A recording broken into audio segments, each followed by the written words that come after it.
Welcome to ఎన్బీటీవీ 24/7 news channel. Bapatla జిల్లా చీరాల తహసీల్దార్ కార్యాలయం వద్ద దళిత బహుజన పార్టీ రాష్ట్ర కార్యదర్శి షేక్ జిలానీ పిఠాపురంలో దళిత విద్యార్థులపై అధ్యాపకులు కులం పేరుతో దూషిస్తూ కొట్టడంను ఖండిస్తున్నామని, ఈ రోజుల్లో కూడా కుల వివక్ష చూపెడుతున్న వారిని తీవ్రంగా శిక్షించాలని డిమాండ్ చేస్తున్నామని తెలిపారు.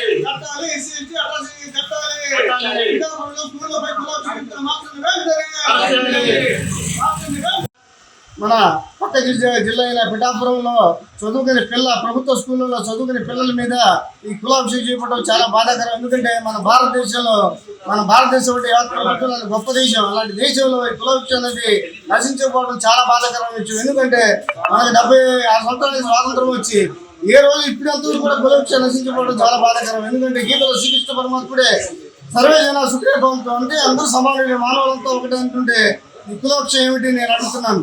మనం మనిషికి మనం పిలిచే గాలికి లేదు కులం, తినే తిండికి లేదు కులం, మనం తిరిగి దేనికి లేదు. అలాంటి దానికి కులం ఇప్పుడు కులం అడ్డం వచ్చిందా మిత్రులారా? చదువుకుని చిన్న పిల్లలకి మాస్టర్ చదువు చెప్పాల్సిన గురువు ఉండే మీరు మాలోళ్ళు మీకెందుకు చదువు, మీ మాదిగాళ్ళు మీకెందుకు చదవడం చాలా బాధాకరం.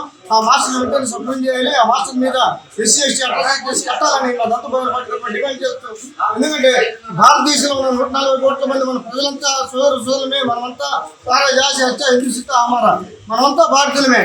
కానీ మన భారతదేశంలో ఈ కులం వచ్చినాయి బయట తరమించినప్పుడే మన భారతదేశానికి నిజమైన స్వాతంత్రం వచ్చినట్టు. ఎందుకంటే ఇప్పటికే 76 శాతంలో కులవచ్చ నశించిపోవడం చాలా బాధకరం. ఎందుకంటే మనిషినిగా ప్రేమించకపోవడం మానవత్వం ఏముంది? మనుషులకి ఇక పశువులకి తేడా ఏముంది మిత్రులారా?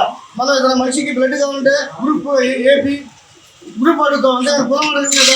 ఏమిటి కులం వివక్ష? చిన్న పిల్లలు చదువుకునే పిల్లల మీద కూడా ఈ కులాలు చెప్తున్నా ఇలాంటి మాస్టర్లని వెంటనే సస్పెండ్ చేయాలి. వాళ్ళపై చట్టపరమైన చర్యలు తీసుకోవాలని దళిత పార్టీ డిమాండ్ చేస్తూ నాకు మంచి అవకాశం ఇచ్చిన మీడియా వ్యక్తులందరికీ దళిత పార్టీ పైన ధన్యవాదాలు తెలియజేస్తూ జై భీమ్, జై అంబేద్కర్, జై భారత్, జోహార్ డాక్టర్ అంబేద్కర్, జోహార్ డాక్టర్ బాబాసాహెబ్ అంబేద్కర్, జోహార్ డాక్టర్ బాబాసాహెబ్ అంబేద్కర్.